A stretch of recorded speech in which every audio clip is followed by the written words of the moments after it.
My wealthy ex-boyfriend died and left behind a trivia game to determine who would inherit his fortune.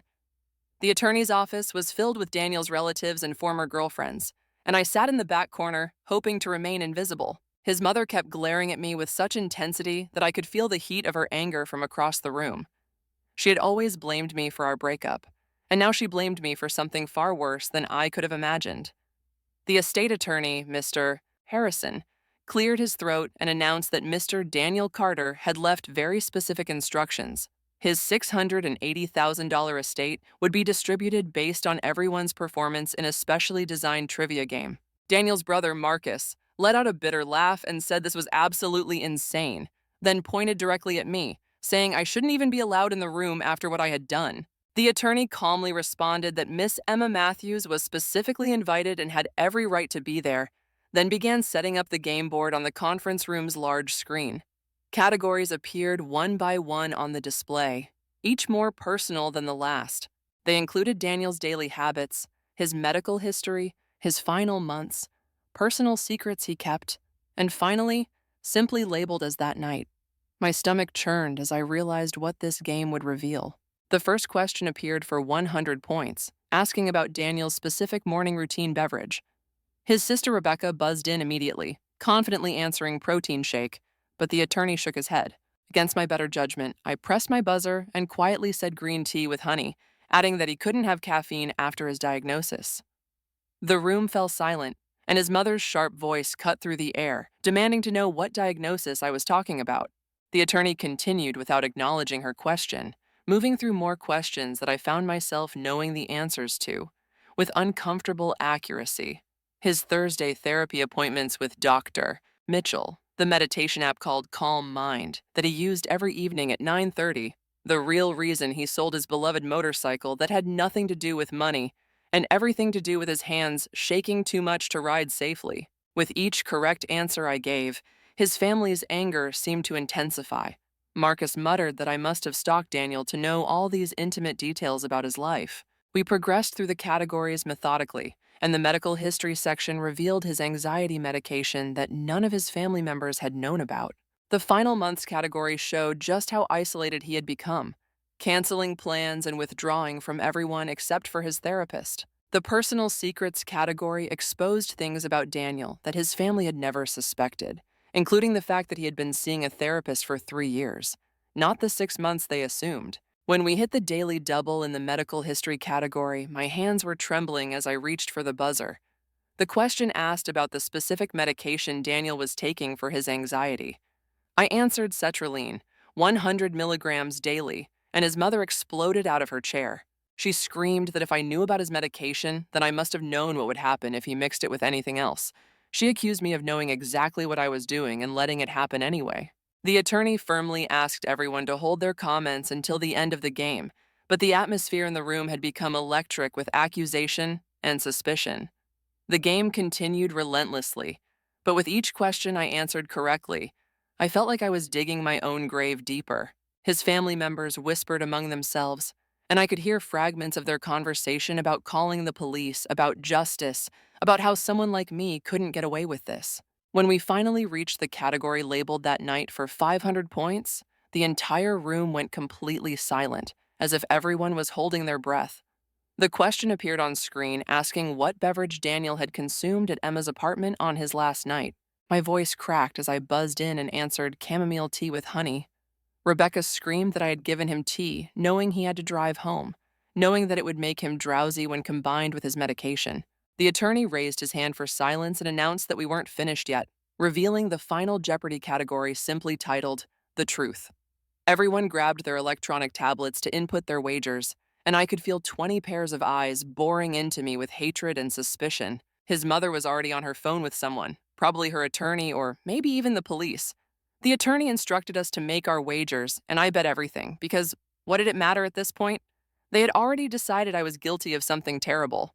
All my internet searches from months ago trying to help Daniel find safer alternatives to his medication, all the text messages begging him to come over that night because I was worried about him, everything would look like premeditation to people who wanted to see guilt. The final Jeopardy question appeared asking what Daniel took after leaving Emma's apartment that night. His family members scribbled various answers on their tablets, most writing things like alcohol, more tea, sleeping pills, all guessing what they believed I had given him to cause the accident. I stared at my blank screen for a moment, knowing that my answer would damn me regardless of what I wrote, then typed the truth because I had nothing left to lose. When the timer buzzed, the attorney asked everyone to reveal their answers. Marcus had written alcohol, which was marked incorrect. Rebecca had written sleeping medication, also incorrect. Their mother had written whatever Emma poisoned him with, and the attorney shook his head. When it came to my turn, I turned my tablet around to show my answer of diphenhydramine massive dose. The room erupted into chaos with family members shouting that I was admitting it, that I knew exactly what killed him, that someone should call the authorities immediately. Then a voice from the back of the room interrupted the mayhem. Dr. Mitchell, Daniel's therapist, stood up and asked everyone to wait and let me finish. I continued in a quiet voice, explaining that it was Benadryl, which is fatal when mixed with sertraline, and that Daniel took it after leaving my apartment, after the harmless tea I had served him, after calling Dr. Mitchell to discuss his plan. The police arrived just as Dr. Mitchell stepped forward to address the room. He explained that Daniel had called him that night for a 20-minute conversation about ensuring certain people would be protected. Daniel had been very specific about the timing of everything. When Daniel's mother demanded to know what her son needed people protected from, Dr. Mitchell simply said from blame. He explained that Daniel knew the tea would provide misdirection, making me look suspicious while being completely harmless. Rebecca couldn't finish her sentence, starting to ask if he was saying that Daniel had planned everything. The attorney announced that the game wasn't over yet and revealed one final question worth the entire estate, asking what Daniel had left in his safety deposit box. This question hadn't been on the original board, catching everyone off guard. The attorney said I had one chance to answer correctly. My hands shook as I thought about that last night with Daniel, how he had insisted on tea he actually hated, how he had added the honey himself from a jar he brought with him, the strange way he had said goodbye, holding me like he was trying to memorize every detail. My voice was barely a whisper as I answered that it was his journal. The attorney confirmed I was correct and produced a worn leather notebook from his briefcase, asking if he should read the marked page. The room descended into chaos again, with Daniel's mother screaming that I was a murderer, while other family members argued among themselves. Ms. Rachel Harrison, the senior partner at the law firm, entered the room and restored order with her commanding presence. She announced that the journal had been in a sealed safety deposit box at First National Bank, and its contents would determine the final distribution of the estate. She explained that Daniel had left extremely specific instructions about when and how the journal should be accessed. His mother continued screaming that this was all fake, that I had somehow manipulated everything, that her son would never have planned something like this. Daniel's brother suddenly lunged across the table toward me, but two of his cousins managed to grab him and pull him back, while he shouted that I had murdered Daniel and everyone in the room knew it. Ms. Harrison stood up calmly and said she would call security if people couldn't control themselves. She added that the police were already waiting outside to speak with several people, including me, and that everyone needed to cooperate or face obstruction charges. The room finally quieted down, with Daniel's mother now crying and being comforted by her sister. Ms. Harrison gathered her papers and said officers would be conducting interviews in the conference rooms down the hall, then looked directly at me and asked me to come with her. Detective Sarah Chen introduced herself in a small conference room that smelled strongly of lemon cleaning products. Her tone was neutral, almost bored, as if she dealt with situations like this every day. She wore dark slacks and a navy blue button-up shirt with her badge clipped to her belt. She explained that this was just an informal conversation, that I wasn't under arrest, but that the circumstances of Daniel's death required investigation given what had emerged during the will reading. She pulled out a small notepad and pen, sitting across from me while Ms. Harrison stood by the door with her arms crossed. Detective Chen asked me to start from the beginning and tell her everything about that night. I took a deep breath and recounted exactly what had happened, how Daniel had come to my apartment around 8 in the evening. We had talked for a while about nothing particularly important, just catching up since we'd remained friends after our breakup. He had seemed tired and had asked for something calming to drink, so I made chamomile tea with honey because that's what I had in my cupboard. He left around 10 o'clock, seeming tired but otherwise fine, saying he needed to get home and get some sleep. Detective Chen wrote everything down without looking up from her notepad. She asked if I knew about Daniel's medications, and I admitted that I did know about the sertraline because he had told me about it months ago when we were still together. He said it helped with his anxiety, but sometimes made him feel emotionally flat. Detective Chen looked up from her notes and asked why I knew so many personal details about Daniel's life if we had broken up. I explained that we had stayed in touch, that I still cared about him even though the romantic relationship hadn't worked out. I said that knowing someone's therapy schedule or what meditation app they use doesn't mean I wanted to hurt them. She wrote something down that I couldn't see from my angle. When I asked if I needed a lawyer, she said that was certainly my right, but reminded me that I wasn't being charged with anything at this time. She closed her notepad and said someone would be in touch, probably within the next few days. She stood up and told Ms. Harrison to show me out through the back exit to avoid the family who were still gathered in the main lobby. I sat in my car in the parking garage for 20 minutes, shaking so violently that I couldn't get the key into the ignition. My hands kept slipping off the steering wheel, slick with sweat. The fluorescent lights overhead buzzed and cast everything in a sickly greenish tint that made me feel even more nauseous than I already was. My phone started vibrating with incoming text messages from numbers I didn't recognize. When I finally looked at them, I saw people calling me a murderer, saying I should be in prison, threatening to find out where I lived and make me pay for what I'd done. Someone from the will reading must have posted about it on social media because complete strangers were now messaging me with increasing vitriol. One text said, I deserved everything that was coming to me. Another said they hoped I experienced exactly what I had put Daniel through.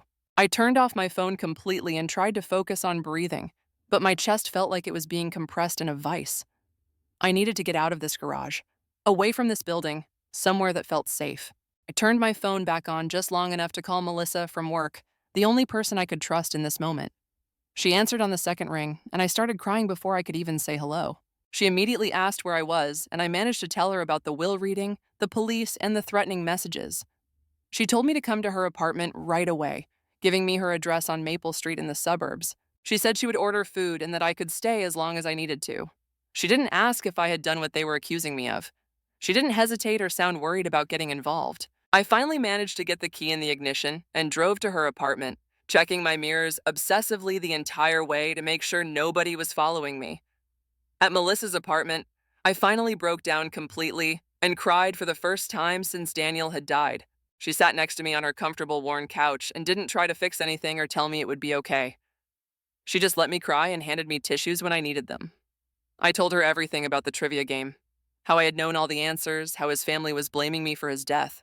I explained about the journal, the detective's questions, and the threatening text messages that kept coming. She listened without interrupting, and when I finally finished, she said we needed to get me a lawyer immediately. I said I didn't know if I could afford one, and she said it didn't matter, that I needed legal protection whether I got charged with anything or not. She made me eat some pizza even though I wasn't hungry, and set up the guest room with fresh sheets. I lay in bed that night staring at the ceiling, hearing Daniel's voice asking for tea, seeing his face when he left that final night, wondering what he had been thinking and why he had done this to me. The next morning, Melissa helped me search online for lawyers who handled both criminal defense and civil cases. We found 3 with strong reviews and offices downtown. I called each one and briefly explained what was happening. The first lawyer said he was completely booked for the next month. The second wanted a $5,000 retainer up front just to take the case. The third, James Mitchell, said he could meet me that afternoon at 2 o'clock and that the initial consultation was free. Melissa drove me to his office because I was still too shaky to trust myself behind the wheel. I met James Mitchell at his office downtown on the 8th floor of a modern building with marble floors and security guards in the lobby. His office was small, but meticulously organized, with law books lining one wall and a window overlooking the bustling street below. He appeared to be in his early 50s with silver at his temples and wire-rimmed glasses.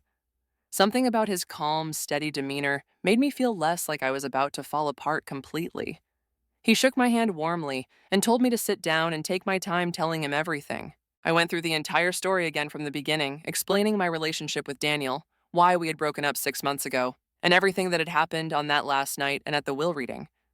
He took detailed notes on a yellow legal pad and never once interrupted me. When I finally finished, he set down his pen and explained that the tea was almost certainly harmless from a legal standpoint, but that I needed to stop talking to anyone about this case without him present.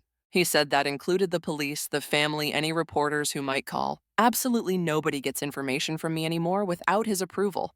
He asked about my finances, and I told him I had maybe $3,000 in savings. He said he would work with me on a payment plan and that right now, the priority was making sure I didn't accidentally say something that could be used against me later. He seemed genuinely concerned about my well-being, not just the legal aspects of the case. That evening, James called me at Melissa's apartment to go over what would likely happen next. He said the investigation would focus on three main questions, and I needed to be prepared for all of them. First, did I know about the medication interaction between sertraline and diphenhydramine before Daniel died? Second, did I have any reason to want to hurt him? Third, did I give him the pills or tell him to take them? I told James that I didn't even know what diphenhydramine was until the attorney had said it at the will reading. I thought it was some prescription drug I'd never heard of. He said we needed to document everything I knew and didn't know, make a detailed timeline of every conversation with Daniel in his last few weeks, and record exactly what happened that night he came to visit. The next morning, Detective Chen called James's office requesting a formal interview with me. James told her we needed 3 days to prepare, and she agreed to schedule it for Thursday afternoon at the police station. I took time off work, telling my supervisor I had a family emergency, and spent hours at James's office going through every detail. He asked me about my relationship with Daniel, how we had met at a mutual friend's birthday party, why we broke up after 2 years together, and when we had started talking again as friends. He made me write down every text message I could remember from the last month, every phone call, and what we had talked about when Daniel visited that final night. We built a comprehensive record of facts, and James kept emphasizing that I should stick to what I actually knew, not speculate about Daniel's thoughts or feelings. Meanwhile, Daniel's family started posting on social media with increasing frequency. They didn't use my name directly, but it was obvious who they meant when they posted about seeking justice for their son and brother. His mother shared old photos of Daniel with captions about how his killer was walking free while they suffered in their grief. Marcus posted about the justice system failing families and how some people get away with murder because they're good at manipulation and lying. Their friends and relatives shared these posts and added their own comments about what should happen to people who poison others. The suggestions became increasingly violent, talking about revenge and street justice. I made the mistake of reading through the comments one night and couldn't sleep afterward, seeing strangers discussing what they would do to me if they ever found me. By Wednesday, I knew I had to tell my boss what was really happening because the social media posts were spreading rapidly and someone at work would inevitably see them. I scheduled a meeting with both my direct supervisor and the HR representative. The HR rep sat taking notes while I explained about Daniel's death, the will reading, and the ongoing investigation. My boss, Linda, was sympathetic and said she was sorry for what I was going through, but I could see the worry on her face about what this meant for the company's reputation. She asked if I expected to be charged with anything, and I said my lawyer didn't think so, but we were still in the middle of the investigation. The HR representative said they would support me, but asked me to keep them informed of any developments that might affect my work or the workplace environment. That afternoon, James called to say that Dr. Mitchell had contacted his office. The therapist wanted to help, but explained that he was bound by patient confidentiality rules even after Daniel's death, unless a court legally compelled him to share information. James said we would probably need to subpoena the therapy records, which felt horrible, like violating Daniel's privacy all over again. But it might be the only way to prove what really happened that night. I hated that Daniel's final conversations with his therapist would get dragged into court, but I hated being accused of murder even more. The weight of the situation was crushing me, and I found myself wondering how my life had turned into this nightmare so quickly. Thursday arrived with a sense of impending doom, and I met James at the police station downtown. We went into an interview room with Detective Chen and another officer who didn't speak but watched everything intently while taking notes. Detective Chen was professional and methodical, going through everything in chronological order. She asked about my relationship history with Daniel, the specific reasons for our breakup, and why we had stayed in contact afterward. She asked detailed questions about the night he died, including what time he arrived, what we talked about, how he seemed, what I served him, and what time he left. I stuck to the facts exactly as James had coached me, avoiding speculation about whether Daniel had seemed depressed or what he might have been planning. James occasionally interrupted to clarify a question or redirect when Detective Chen asked about my interpretations instead of my direct observations. Then Detective Chen pulled out a manila folder and showed me printouts of my internet search history from 2 months before Daniel died. The searches included queries about sertraline interactions, safe medications for anxiety, and side effects of antidepressants. My stomach dropped as I looked at the pages because I immediately understood how damning they appeared. James quickly explained that these were harm reduction searches, that I had been trying to help Daniel find safer alternatives after he complained about side effects from his medication. He emphasized that I was researching to help, not to hurt. Detective Chen made notes but didn't comment on James's explanation. After the interview ended and we left the station, James told me the searches looked problematic but weren't evidence of criminal intent, especially since they happened weeks before Daniel died and were clearly informational rather than focused on planning something harmful. He said the real question was what the journal contained because Daniel's own words would carry more weight than anyone's speculation about what happened.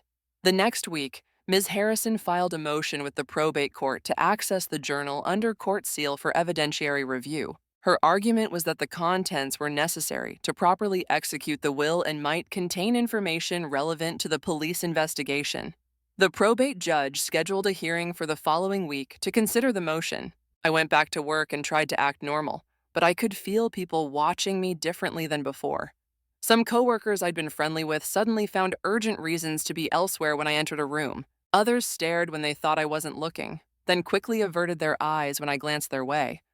During lunch, Melissa stayed close by my side, sitting with me in the cafeteria, even though I could barely force myself to eat anything. Someone at a nearby table made a comment just loud enough for us to hear about people getting away with murder, and Melissa immediately turned around and told them to wait for actual facts before spreading rumors about things they knew nothing about. The woman looked startled and mumbled an apology, but I could feel my face burning with a combination of shame and anger.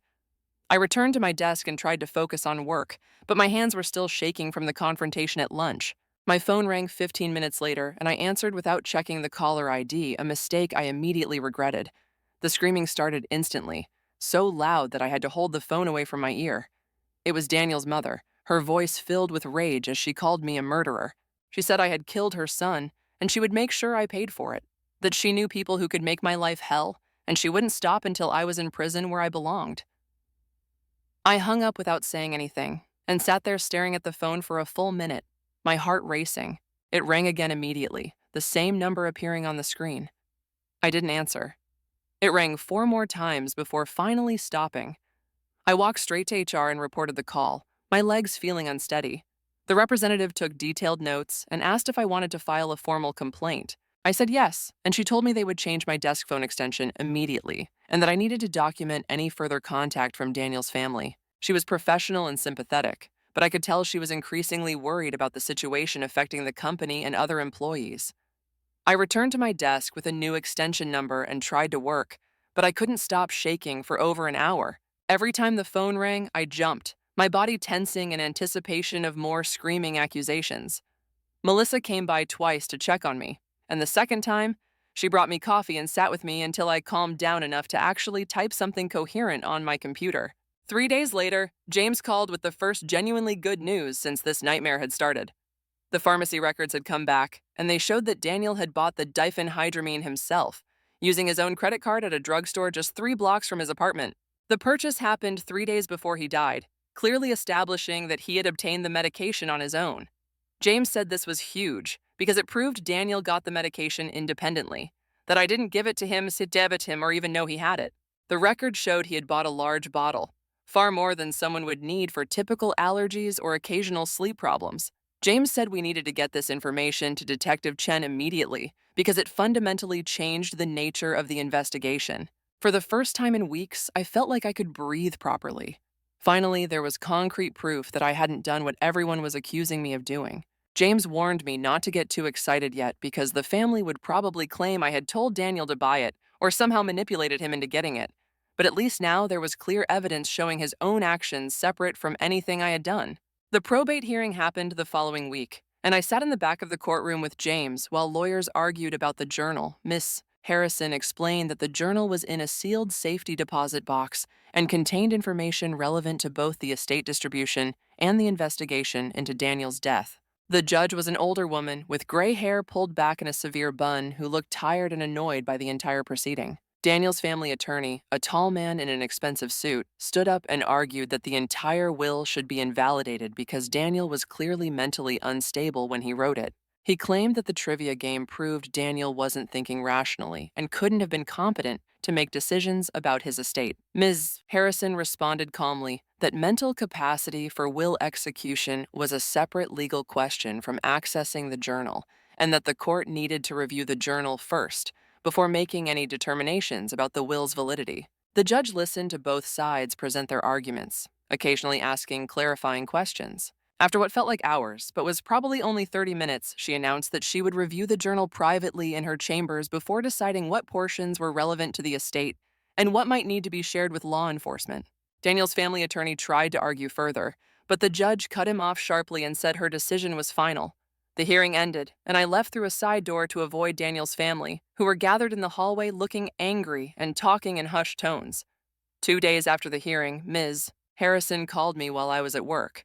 She said the judge had finished reading the journal and found multiple entries that explicitly stated Daniel's intent to end his own life. The entries described his detailed plan to use the tea visit as misdirection, making it look suspicious when it was actually completely harmless. Ms. Harrison said the judge was preparing a summary for all parties and had already contacted Detective Chen to let her know the journal contained information that cleared me of any wrongdoing.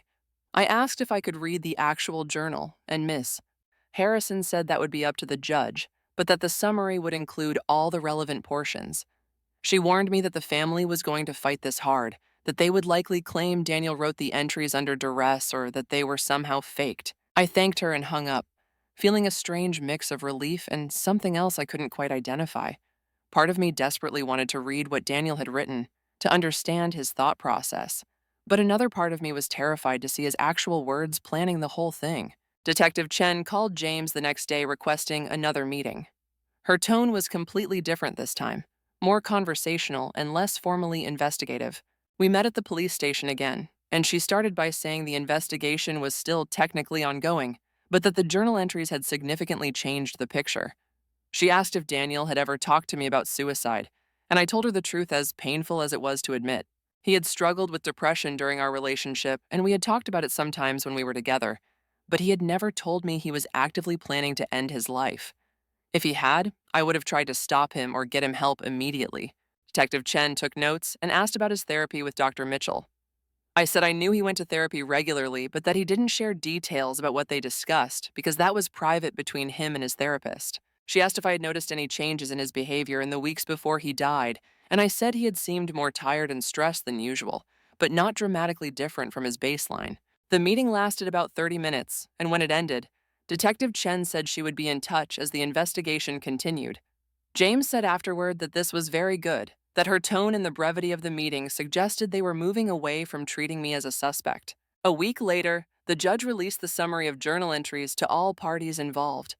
James brought me a copy, and I read it in his office, my hands trembling as I recognized Daniel's neat, precise handwriting. The entry started approximately 2 months before he died. He wrote about feeling trapped by his family's expectations and their complete ignorance about who he actually was as a person. He felt like he was living a double life, showing them what they wanted to see while hiding his true self. He wrote that he wanted to protect me from blame while simultaneously exposing how little his family knew about his real life. One entry said the tea would be perfectly harmless but perfectly suspicious looking, that his family would immediately assume I had poisoned him or drugged him because they had always blamed me for everything anyway, from the breakup to his depression to his medication needs.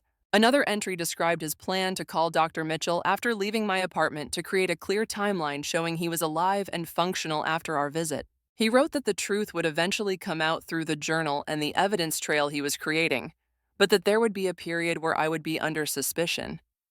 He acknowledged that he was sorry for putting me through that, but claimed it was necessary for his plan to work properly. Reading his words made me feel physically ill. He had known exactly what would happen to me, had planned every detail of my suffering, and had done it anyway. I sat in James's office reading the summary 3 times, feeling more angry with each reading. Daniel had used me as a prop in his final act without my consent, without caring about what it would do to my life. He had written that he loved me and wanted to protect me, but then he had deliberately set me up to be accused of murder by his own family. The manipulation was right there in black and white in his own handwriting. He had planned every detail, knowing his family would blame me first and maybe believe the truth later, if ever. He apparently thought it was worth putting me through hell, as long as the truth eventually cleared my name. I wanted to scream at him, to demand answers, but he was gone. So all I could do was sit there shaking with a toxic mix of anger and grief. James let me sit quietly for a while, and then gently asked if I was okay. I said no, but that I would be eventually. He said my response was completely normal and that anyone would be furious reading something like that. The strange thing was that I still missed Daniel even while being completely enraged at what he had done. Grief is complicated like that, refusing to follow simple patterns or logic. James filed a motion the next week to access Dr. Mitchell's call records and session notes under subpoena. The motion argued that the records were necessary to corroborate the journal's claims about Daniel's phone call that night. We needed to prove that Daniel had actually called Dr. Mitchell after leaving my apartment as he had written in the journal. Dr. Mitchell's attorney responded within days, saying he wouldn't fight the subpoena if it was properly issued by the court. The response acknowledged that the special circumstances of the case warranted breaking normal confidentiality rules. James said this was good because it meant Dr. Mitchell understood the situation and wasn't going to make things harder by fighting to keep everything sealed. The court approved the subpoena and gave Dr. Mitchell 2 weeks to produce the relevant records. I felt terrible about dragging the therapist's private notes into all this, knowing how much Daniel had valued that confidential relationship, but I needed every piece of evidence I could get to prove I didn't kill him. The session notes arrived at James's office 10 days later in a sealed envelope. They confirmed everything the journal had said with clinical precision. Daniel had called Dr. Mitchell at exactly 10:47 p.m. on the night he died, which was 20 minutes after he had left my apartment. The notes described their conversation in professional language, but the meaning was crystal clear. Daniel had told Dr. Mitchell he was calm and resolved about his decision that he had made after careful consideration. They had discussed final arrangements, and Daniel had specifically mentioned making sure certain people would be protected from blame. The notes indicated that Daniel had sounded peaceful during the call, and that Dr. Mitchell had tried desperately to talk him into coming in for an emergency session, but Daniel had refused. Dr. Mitchell had documented that he assessed Daniel as being at immediate risk, but that Daniel was an adult with capacity who was refusing intervention. The notes ended with Dr. Mitchell writing that he felt helpless in the situation, but legally couldn't force Daniel into treatment against his will. Reading the notes made the whole thing feel more real somehow. This wasn't just Daniel's version in his journal anymore. But Mitchell's professional documentation backed up everything Daniel had written about his plan and his careful timing. 2 days after we received the session notes, James received a letter from Daniel's family attorney. The letter stated that the family intended to file a wrongful death lawsuit against me regardless of what the criminal investigation found. Their claim was that even if I didn't directly cause Daniel's death, I had created the circumstances that led to it. They argued I should have recognized his mental state, that inviting him over that night was reckless given his depression, and that I had a duty to protect him that I had failed to fulfill. James read me the letter over the phone, and I could hear the frustration in his voice. He said this was mostly legal posturing, that they knew their case was weak, but they were trying to pressure me into giving up any potential inheritance from the estate. He said we needed to take it seriously, though, because even weak lawsuits cost money to defend, and the process would be stressful and time-consuming. I asked how much it would cost to fight, and he said potentially tens of thousands of dollars depending on how far they pushed it. I didn't have that kind of money, and the idea of going through more legal battles made me want to give up entirely. James said not to make any decisions yet, that we should wait and see if they actually filed, or if this was just a threat designed to scare me into submission. The following Monday morning, I walked into work and immediately felt the shift in atmosphere. People stopped talking when I passed their desks, conversations dying mid-sentence. Someone turned their computer screen away as I walked by, clearly hiding something they didn't want me to see. I grabbed coffee from the break room and heard whispers behind me that cut off abruptly when I turned around. By lunch, I had counted at least 6 coworkers who suddenly needed to be somewhere else when I entered a room. Melissa found me eating alone at my desk, my sandwich untouched, and sat down without asking permission. She told me the rumor mill had exploded over the weekend after someone had shared screenshots from Daniel's family's social media posts in the company group chat. I asked around, the HR rep said they took workplace harassment seriously, and anyone making direct comments would face consequences, but they couldn't control what people thought or said privately. I packed my desk supplies into a cardboard box that afternoon, while my coworkers pretended not to watch. Melissa helped me carry everything to the new floor, which was mostly empty cubicles used for overflow during busy seasons. She was furious on my behalf, saying this was wrong, that I shouldn't be the one punished for other people's ignorance and rush to judgment. I told her it was fine, even though it wasn't, that I just needed to get through this however I could. The next morning, Melissa wasn't at her desk when I arrived. I texted her, and she replied that she had been written up for confronting someone who had made a comment about me in the break room yesterday. Apparently, she had told them to shut up and mind their own business, and the other person had reported her for creating a hostile work environment. Felt sick knowing she was facing consequences for defending me. 3 days later, James called with more positive news, his voice notably lighter than it had been in previous conversations. The toxicology report had finally come back from the medical examiner. The report showed lethal levels of diphenhydramine combined with sertraline in Daniel's system, no alcohol whatsoever, and only trace amounts of chamomile tea that had absolutely zero pharmacological interaction with anything else in his system. The medical examiner's notes specifically stated that the tea was completely irrelevant to the cause of death.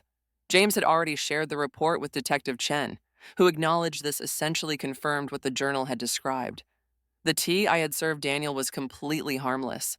It didn't make him drowsy, didn't interact with his medication, and didn't contribute to his death in any way.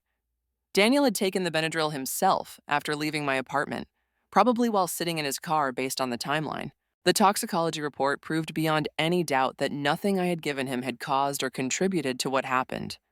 James said this was huge for the criminal investigation, but he warned me that the family could still pursue civil action regardless.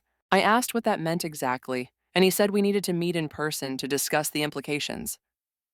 I sat across from James in his office 2 days later while he explained the nuances of wrongful death lawsuits. Even though I wouldn't be charged criminally based on all the evidence, Daniel's family could still sue me in civil court. They could claim I was negligent, that I should have recognized his mental state, that inviting him over that night had created the circumstances that led to his death. Civil suits had a much lower burden of proof than criminal cases. They didn't need to prove I intended harm, just that my actions had somehow contributed to the outcome. I asked how much it would cost to defend against something like that, already dreading the answer. James leaned back in his chair and said tens of thousands potentially, maybe more depending on how far they pushed it. Legal fees, expert witnesses, court costs, depositions, it all added up quickly. Even if I won, I'd still be out all that money with no way to recover it. Told him I didn't have tens of thousands of dollars, that I barely had enough savings to cover a few months of expenses. James said we could cross that bridge if they actually filed, that sometimes the threat of a lawsuit was just that, a threat meant to pressure me into giving up any inheritance from the estate. But I needed to be prepared for the possibility they would follow through regardless of the evidence. That night, I called a therapist because I couldn't sleep anymore. Every time I closed my eyes, I saw Daniel sitting in his car after leaving my apartment, taking those pills, making the choice that would destroy both our lives. I kept replaying our last conversation, searching for signs I had missed. Had he seemed different? Had he been saying goodbye in a way I should have recognized?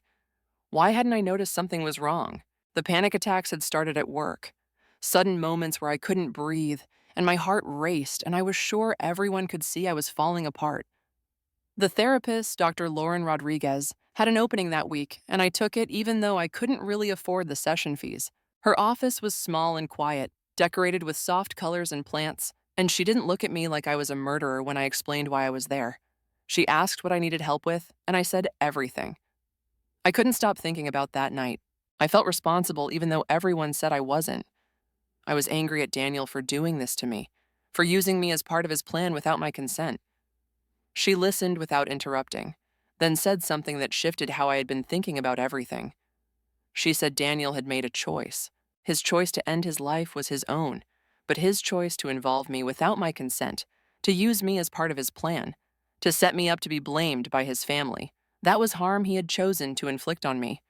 I could grieve him and be furious at him at the same time. Those feelings didn't cancel each other out or make me a bad person. They made me human, someone processing a deeply traumatic betrayal by someone I had loved. James called again the next day with new information from the bank. Their records showed Daniel had visited his safety deposit box the day before he died. He had gone alone during regular business hours and spent 40 minutes inside the vault room. The bank's security footage showed him placing multiple items into the box, including what appeared to be a notebook matching the description of the journal. The timestamp proved he had been there less than 24 hours before his death. This supported everything the journal had said about premeditation and careful planning. Daniel hadn't made an impulsive decision that night after leaving my apartment. He had prepared everything in advance, written it all down, locked it away where it would be found after his death.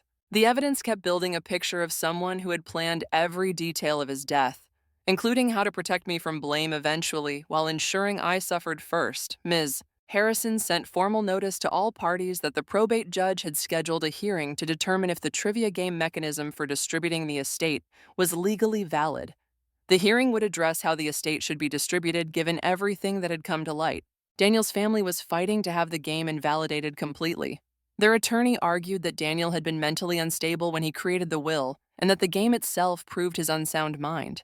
They wanted the estate split equally among blood relatives, with me excluded entirely. The hearing was set for 6 weeks out, giving everyone time to prepare their arguments. Ms. Harrison said the judge would likely uphold the will since Daniel had been under psychiatric care, and his therapist had never declared him legally incompetent. But the family's challenge meant more legal proceedings, more time in limbo, more opportunities for them to attack me publicly. More evidence arrived from James's investigator that week. Credit card records showed Daniel had purchased honey 2 days before he died. Not just any honey, but the specific organic brand I always kept in my apartment. He had bought it at a grocery store near his place, paid with his credit card, and left a clear paper trail. This meant he had brought his own honey that night and added it himself to the tea I had made. He had controlled exactly what went into that cup, staging it to look like I had prepared everything when really he had brought his own supplies.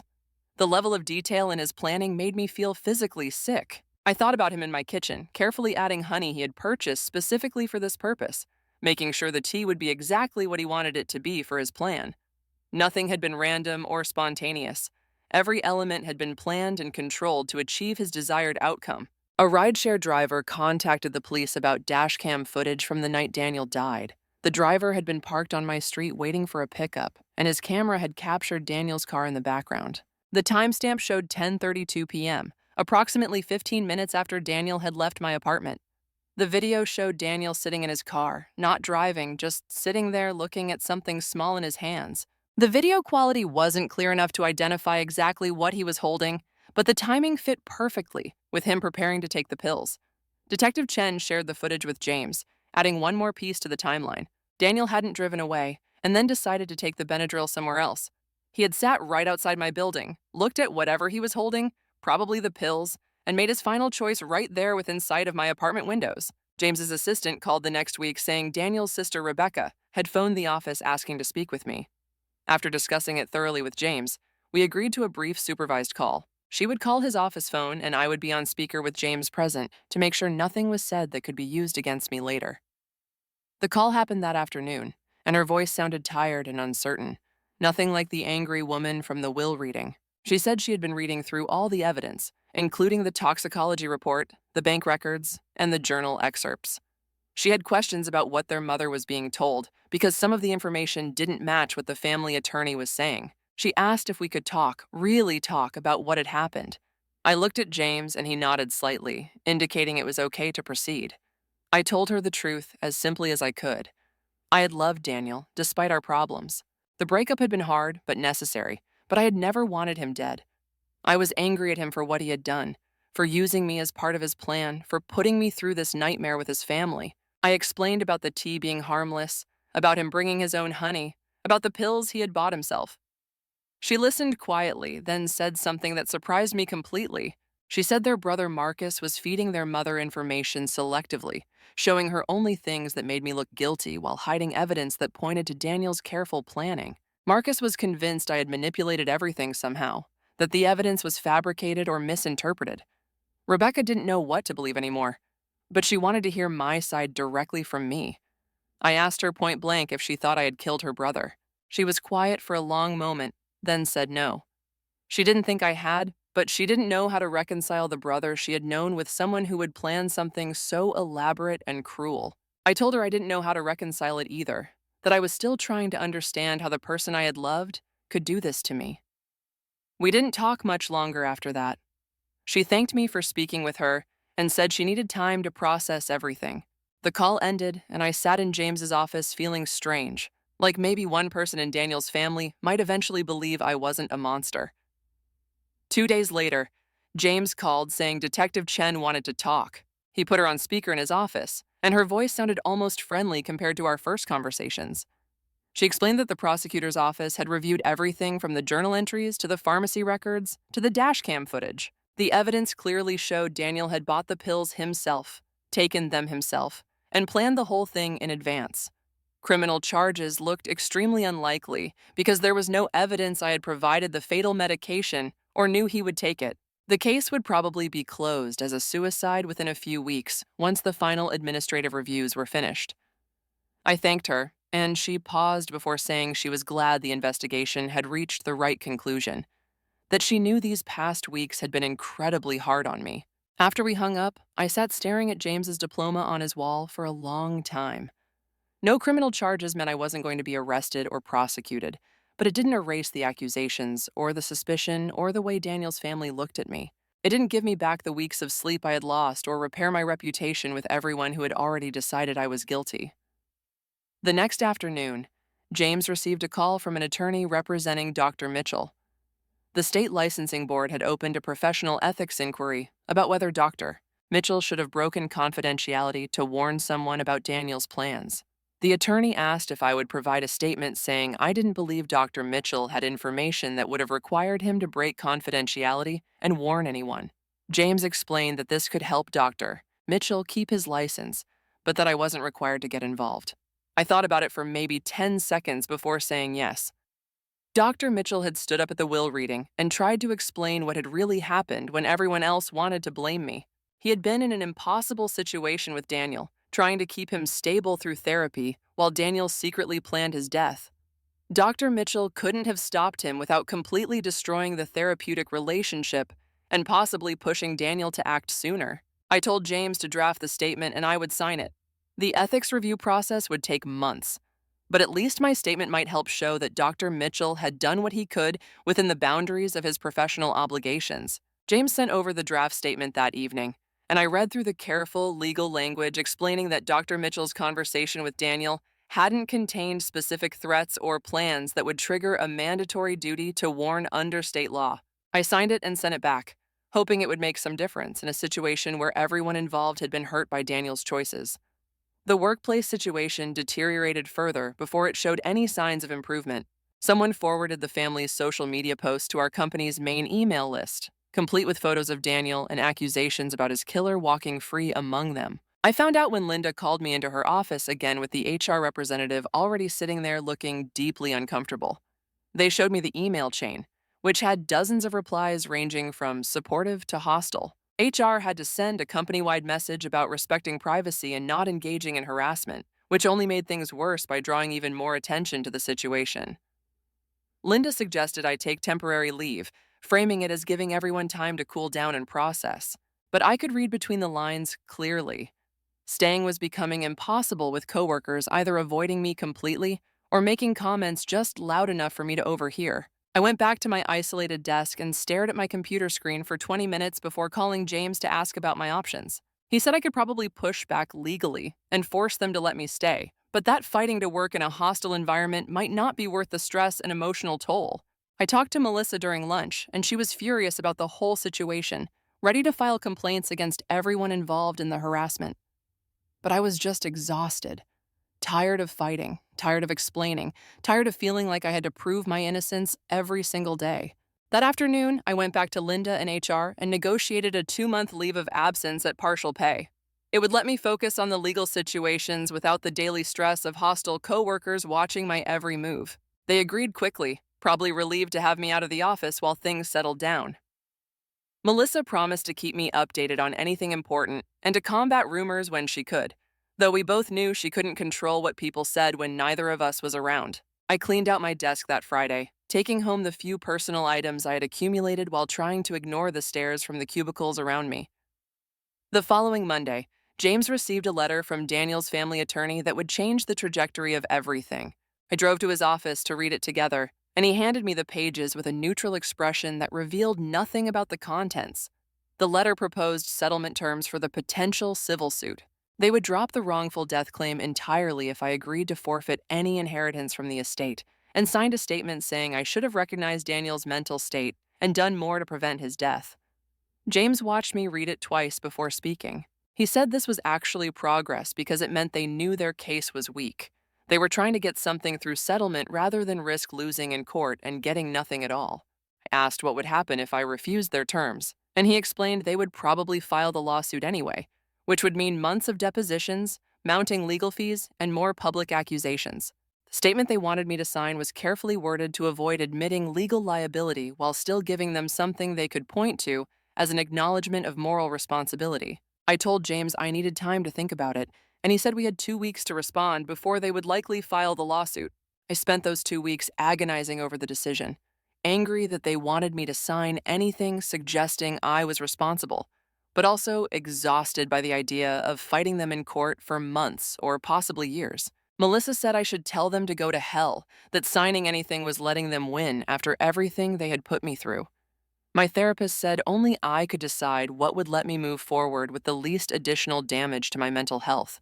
In the end, I told James I wanted to wait and see what happened with the probate hearing before deciding about the settlement, because the inheritance question might resolve itself anyway.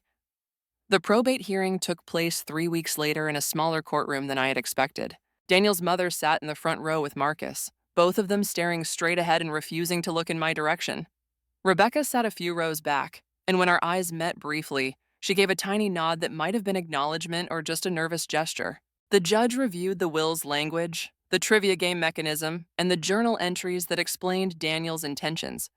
Ms. Harrison presented arguments about why the game was legally valid under the will's clear instructions, while the family's attorney argued that Daniel had been mentally unstable and the entire will should be thrown out. The judge listened to both sides present their cases, occasionally interjecting with clarifying questions about specific legal precedents.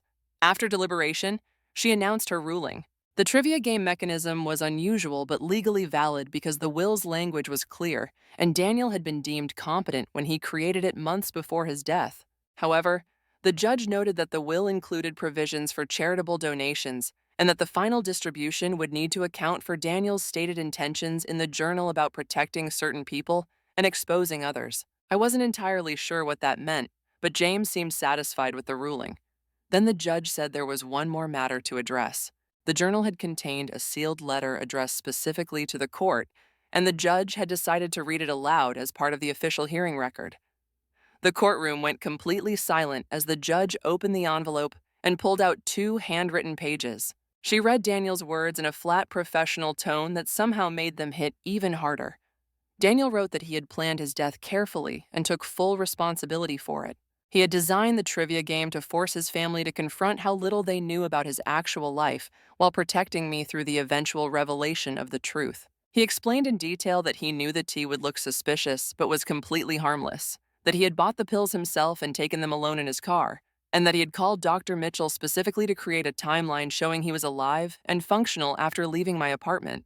He wrote that he expected his family to blame me initially and that he was genuinely sorry for putting me through that, but that he needed someone to look suspicious so the investigation would uncover all the evidence of his careful planning. The letter ended with specific instructions about the estate distribution, including designated amounts for mental health organizations, and a statement that I should receive my portion only if I chose to accept it, with no obligation or judgment either way. When the judge finished reading, nobody moved or spoke for several long seconds.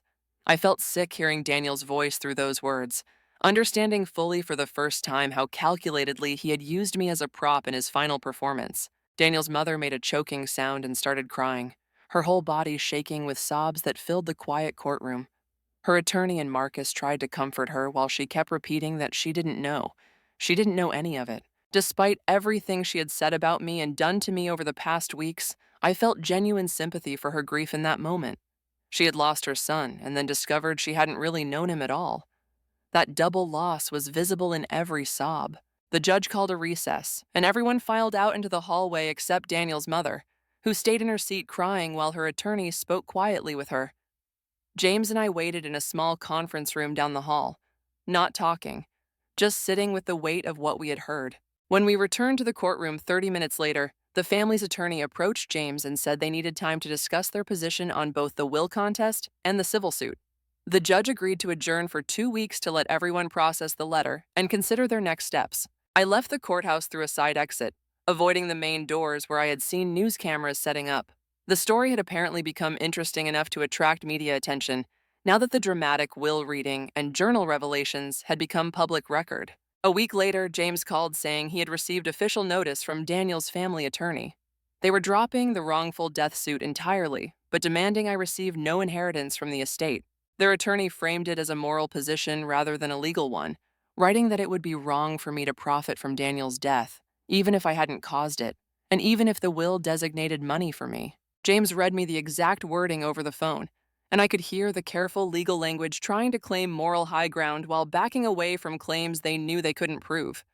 He asked what I wanted to do, and I surprised myself by laughing at the absurdity of it all. Daniel had manipulated everyone involved, used me as bait for his family's anger, put me through weeks of suspicion and investigation, and now his family wanted to punish me by taking away money I had never wanted in the first place. I told James I didn't want the inheritance anyway, that taking it would feel like accepting payment for being used in Daniel's final act. We could work out the details of donating it or redirecting it to the mental health organizations Daniel had specified, but I wasn't going to fight his family over money that felt tainted by everything that had happened. James listened to me explain this over the phone, and I could hear him typing notes as I talked. He suggested we could structure the donation as part of the estate settlement, which would make it official and prevent any future disputes about whether I had tried to profit from Daniel's death. We spent the next hour going through options for mental health organizations that focused on suicide prevention and support for people dealing with depression and anxiety. I picked 3 organizations that Daniel had mentioned in his journal, places he had researched but never reached out to for help. James said he would draft the paperwork and coordinate with Ms. Harrison to make it part of the final estate distribution plan. 2 days later, my phone rang with a number I recognized as the police station. Detective Chen's voice sounded different than it had during the investigation. Lighter somehow, less carefully neutral. She told me the prosecutor's office had issued a formal statement that morning declining to file any criminal charges against me. The evidence clearly showed that Daniel had obtained and taken the medication himself as part of a planned action. She said the case file would be officially closed as a suicide with no suspicious circumstances requiring further investigation. I thanked her, and she paused before saying she was genuinely glad the investigation had reached the right conclusion, that she knew these past weeks had been incredibly difficult for me. After we hung up, I sat on my couch staring at my phone for a long time, processing what this meant. No charges meant I wasn't going to be arrested or prosecuted, but it didn't erase the weeks of accusations, the suspicious looks, or the damage to my reputation. It was official vindication, but it felt hollow compared to everything I had lost. The next morning, I woke up to an email from an address I didn't immediately recognize. The subject line read, "From Rebecca Carter," and my stomach dropped when I realized it was Daniel's sister. The email was brief, maybe 5 sentences total. She wrote that she had read all the evidence the family's attorney had compiled, including the complete journal entries, pharmacy records, and phone logs. She said she believed what the evidence showed and that she was sorry for what I had endured during the investigation and at the will reading. However, she also wrote that her mother would never accept what the evidence proved, that the grief was too overwhelming and someone had to be blamed. She ended by saying she had to support her family, even though she personally believed I hadn't hurt Daniel. I read the email 3 times, trying to figure out how I felt about it. Part of me appreciated that she acknowledged the truth, but another part was angry that she wouldn't stand up to her mother or brother when she knew they were wrong. I typed out a response thanking her for reaching out, then deleted it. I typed another version saying I understood family loyalty, then deleted that too. Finally, I just closed the email without responding because there wasn't anything meaningful to say that would change the situation. A week later, James called saying Ms. Harrison had filed the final estate distribution plan with the probate court. The plan allocated approximately $70,000 each to Daniel's mother, brother, and sister from the estate. Another $200,000 went to the 3 mental health organizations I had selected, split evenly between them. My portion, which would have been around $150,000, was contingent on me signing agreements donating it entirely to the same mental health organizations.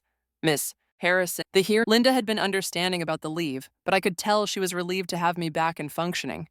The office atmosphere had shifted somewhat, with most people seeming more awkward than hostile.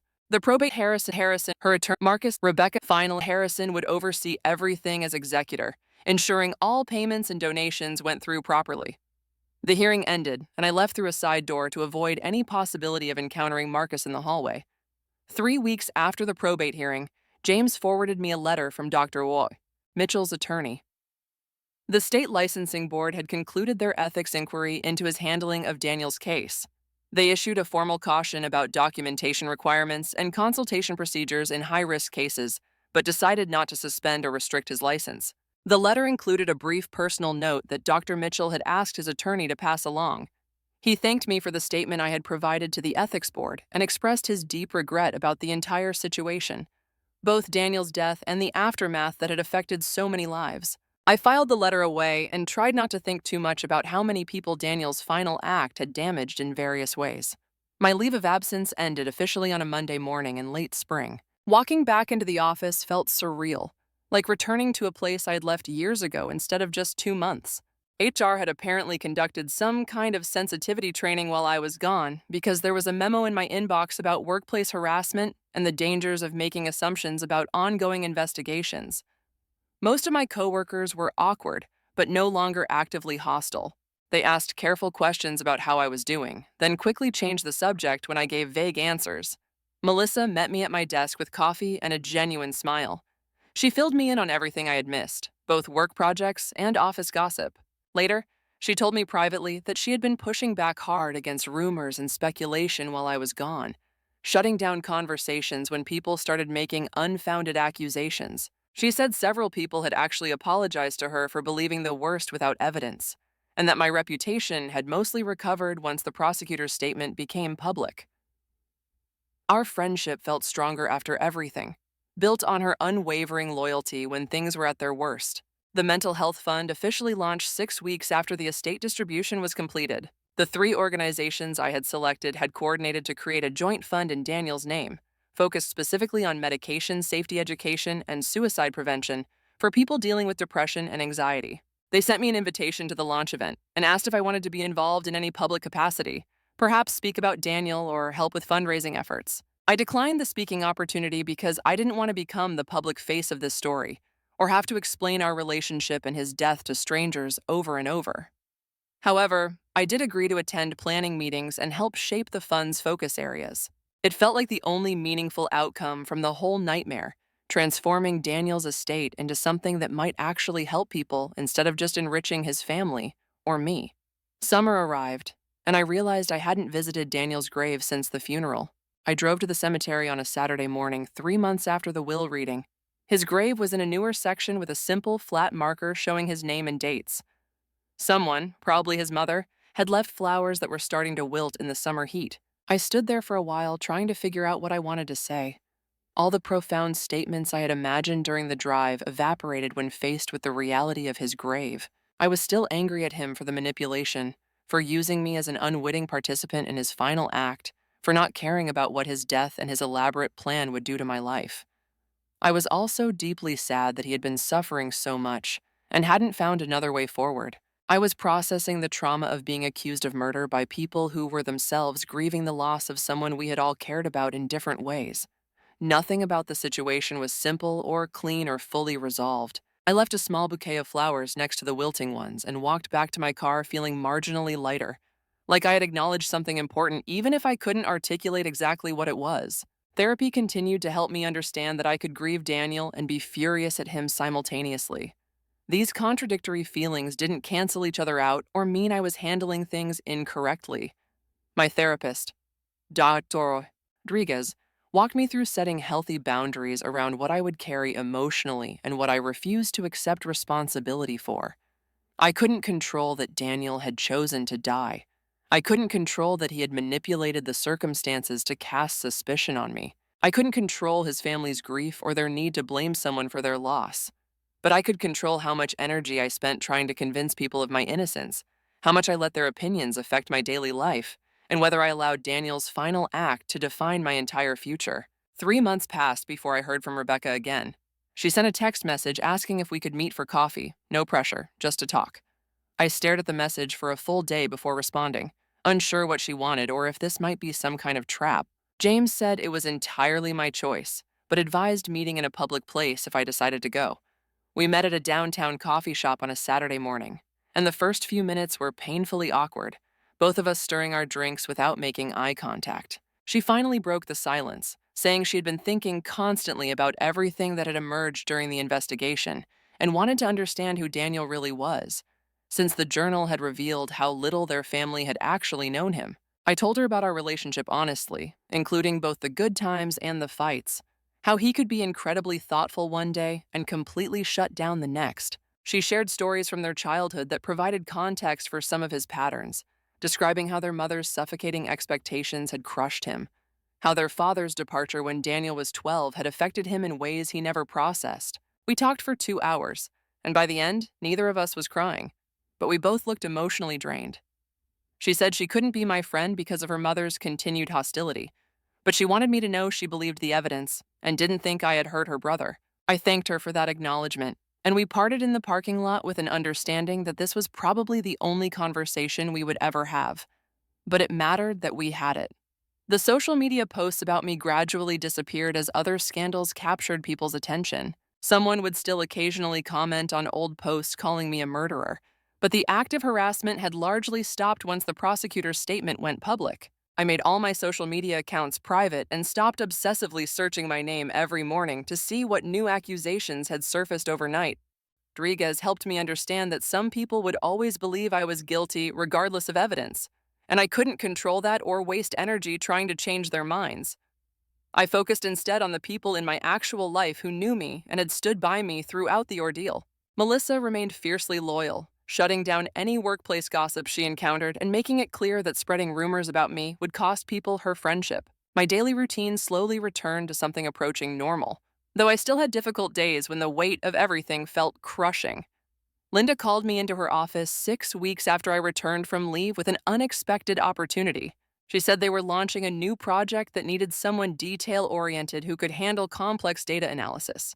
The project had nothing to do with legal issues or investigations, just pure technical work that would require intense focus for months. I eagerly accepted the opportunity because it gave me something concrete to work on that filled my brain with solvable problems instead of endless rumination about death and false accusations. The work was demanding enough that I went home exhausted but satisfied, having spent 8 hours thinking about databases and algorithms instead of trauma and loss. My performance reviews that quarter were the strongest I'd had in years, and Linda mentioned during our check-in that she was considering me for a senior position opening up the next year. The promotion possibility felt like proof that my career hadn't been permanently derailed by the investigation, that I could rebuild my professional reputation through dedicated work. I threw myself into the project with an intensity that probably wasn't entirely healthy, but it beat sitting at home replaying the will reading in my mind.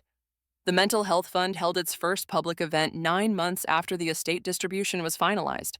They sent me an invitation and again asked if I wanted to speak, but I declined because I didn't want to be forever associated with Daniel's story or have to explain our relationship to curious strangers.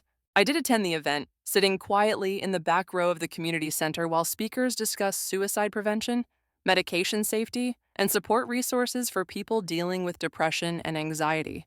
The presentations were informative and respectful, focusing on practical help rather than dramatic personal stories. I noticed Dr. Mitchell sitting in the back on the opposite side of the room, also maintaining a low profile. Our eyes met briefly across the space, and we exchanged a small nod of acknowledgement without speaking or approaching each other. We both understood why we were there and what we had endured, but neither of us needed to discuss it publicly or make the event about our experiences. The gathering drew about 50 attendees and raised several $1,000s in additional donations. Afterward, I slipped out the side door without talking to the organizers because I had done what I came to do, which was witness that something positive had emerged from all the pain. One morning, about a year after Daniel died, I woke up and got ready for work and was halfway through my commute before I realized I hadn't thought about the investigation or the accusations yet that day. That might sound like a small thing, but it was monumental for me because for months, those thoughts had been the very first thing in my mind every single morning. I would wake up already anxious, already replaying conversations with Detective Chen or remembering Daniel's mother screaming at me in the lawyer's office. But that particular morning, my brain had simply moved through normal thoughts about work deadlines and what to make for dinner. The trauma hadn't disappeared and I still had difficult days, but it was no longer the constant background static of every waking moment. I mentioned this breakthrough to Dr. Rodriguez, and she said it was a positive sign of healing. that trauma processing doesn't mean forgetting, but rather integrating the experience so it doesn't dominate everything else. I started noticing more moments like that over the following weeks, entire afternoons where I was fully present in what I was doing instead of half distracted by intrusive memories of being accused. I met someone new through a friend's birthday party, about 14 months after everything happened. We started talking about normal things like work and hobbies, and there was an ease to the conversation that I hadn't felt with anyone new in a very long time. We went on a few casual dates, taking things slowly because I wasn't ready to rush into anything serious. On our fourth date, I told him about Daniel, the entire story, including the investigation and accusations. He listened without interrupting, asked a few clarifying questions to better understand, then said he appreciated me trusting him with something so difficult. He didn't treat me like I was damaged or fragile afterward, didn't ask endless follow-up questions, or act uncomfortable around me. It felt like a small but significant step toward trusting people again. Proof that I could be honest about what happened without it defining how someone saw me. We continued dating casually, and I was careful not to move too fast. But having someone new in my life who knew the truth and didn't judge me for it helped me feel less isolated. James forwarded me an email from Daniel's family attorney about 18 months after the estate closed. The family wanted to stay informed about the mental health fund's work and requested quarterly reports about how the money was being utilized. The tone was formal and distant, but not hostile, acknowledging their interest in their son's legacy without making accusations about me. I agreed through James to have the fund organization send them quarterly updates, maintaining appropriate distance while respecting their right to know how Daniel's estate was helping others. It felt like a reasonable boundary, providing them information without requiring direct contact between us. The fund coordinator later told me the family never attended events or got involved beyond receiving the reports, but knowing the money was being used effectively seemed to matter to them. I sometimes wondered if Rebecca had been the one pushing for this arrangement, trying to find some middle ground between her mother's anger and the reality of what the evidence had shown. 2 years after Daniel died, I deliberately drove past the street where his accident had happened. I had been avoiding that area completely, taking longer routes to get places just to avoid seeing the intersection. But one Saturday, I decided to test myself and see if I could handle it. My heart rate increased as I approached the street, and I gripped the steering wheel tighter, but I kept driving at normal speed without stopping or turning around. I didn't have a panic attack. I didn't need to pull over and call someone. I just drove past, acknowledged the tightness in my chest, and kept going. It felt like evidence that I was healing, even though the scars would always remain. I didn't make a habit of driving past that spot, but knowing I could do it without falling apart mattered. By the time 2 full years had passed since that night at the lawyer's office, I had reached a place of genuine stability. Not perfectly healed, not without complicated feelings about everything that had happened, but functional and moving forward with my life. I had learned that some stories don't have clean endings where everything gets resolved and everyone understands each other. Being cleared of wrongdoing didn't erase the experience of being accused, didn't undo the months of people believing I was a murderer, didn't repair the relationship with Daniel's family. But I could carry the truth of what happened without letting it define everything I was or control every decision I made. The Mental Health Fund helped dozens of people every year with medication, safety education, and suicide prevention resources. Melissa and I were closer than we had been before all this. Our friendship deepened by her unwavering loyalty during the worst period of my life. I had a job I excelled at with real advancement opportunities ahead. The person I had been dating casually had become something more serious, and we were discussing moving in together, building something new that had nothing to do with my past trauma. I still thought about Daniel sometimes, usually late at night when I couldn't sleep or on the anniversary of his death. The anger had softened into something more like sad acceptance, that he had made choices I couldn't control, and that I had survived the aftermath of those choices. He had manipulated the situation to expose his family's ignorance while protecting me eventually, but he hadn't cared about, or maybe hadn't fully understood, what those months of suspicion would do to me. I would never know if he had thought it through that far or if he had simply assumed the truth would emerge quickly and easily. What I did know was that I had built a life that felt stable and authentically mine, that I had learned to set boundaries and refuse to chase forgiveness from people who would never give it. And I knew that healing wasn't about forgetting, but about integrating difficult experiences into a larger story that included joy, purpose, and genuine human connection. The trivia game that had started this nightmare had revealed truths about Daniel that his family never knew, but it had also revealed truths about human nature, about how quickly people rush to judgment, about how grief can transform into anger when it needs a target. Most importantly, it had taught me about my own resilience, about my capacity to endure false accusations and emerge with my integrity intact, about the value of the few people who stand by you when everyone else assumes the worst. Daniel had thought he was creating a grand revelation about authenticity and hidden truths, but what he actually created was unnecessary suffering for everyone who had cared about him. His legacy wasn't the clever game or the dramatic reveal, but the pain he inflicted on people who loved him, and the months of anguish I endured as an innocent person suspected of murder. Yet from that pain had come unexpected growth, deeper friendships, and a clarity about what truly mattered in life. I wouldn't wish the experience on anyone, but I couldn't deny that surviving it had fundamentally changed me, mostly for the better. 2.5 years after Daniel's death, I received an unexpected call from Rebecca. She said their mother had finally started therapy to deal with her grief and anger. The therapist was helping her understand that her need to blame me had been a way of avoiding the painful reality that she hadn't really known her son. Rebecca said she wasn't calling to ask for forgiveness on her family's behalf, but she wanted me to know that things were slowly changing. I thanked her for calling and said I hoped her mother found peace.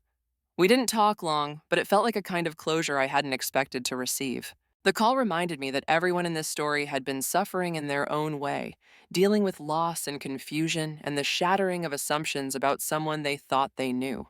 It didn't excuse the months of accusations or the pain they had caused me, but it added another layer of complexity to an already complicated situation. As I approached the third anniversary of that night in my apartment with Daniel, I realized I could finally tell the story without my voice shaking, without feeling like I was drowning in the memory. The investigation, the accusations, the will reading that had changed everything. They were part of my history, but no longer my entire identity.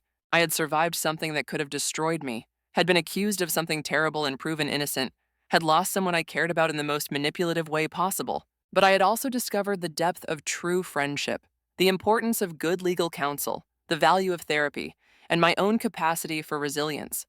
Daniel had left behind a game designed to expose hidden truths, and in a way he probably never intended, it had succeeded. It revealed the truth about assumptions and rush judgments, about grief and blame, about the complexity of human relationships and the damage that manipulation can cause even when disguised as protection. Most importantly, it revealed that truth, while eventually vindicated, doesn't erase the journey through false accusations and that healing is possible even when justice feels incomplete. The Mental Health Fund continues to grow, helping people Daniel might have been too proud to reach out to himself. His estate, intended to create drama and revelation, instead became a source of genuine assistance for those struggling with the same demons he had faced. It wasn't the legacy he had planned, but it was perhaps more meaningful than any elaborate game could have been. As for me, I learned that some experiences leave permanent marks on your soul, but those marks don't have to define your future. I learned that surviving trauma and injustice can coexist with building a beautiful life, that you can honor the past without being imprisoned by it. Daniel had tried to write my role in his final act, but I had ultimately written my own story of survival, resilience, and renewal. And that, more than any inheritance or vindication, was the real victory. The game had ended, but life, complex and messy and beautiful, continued on.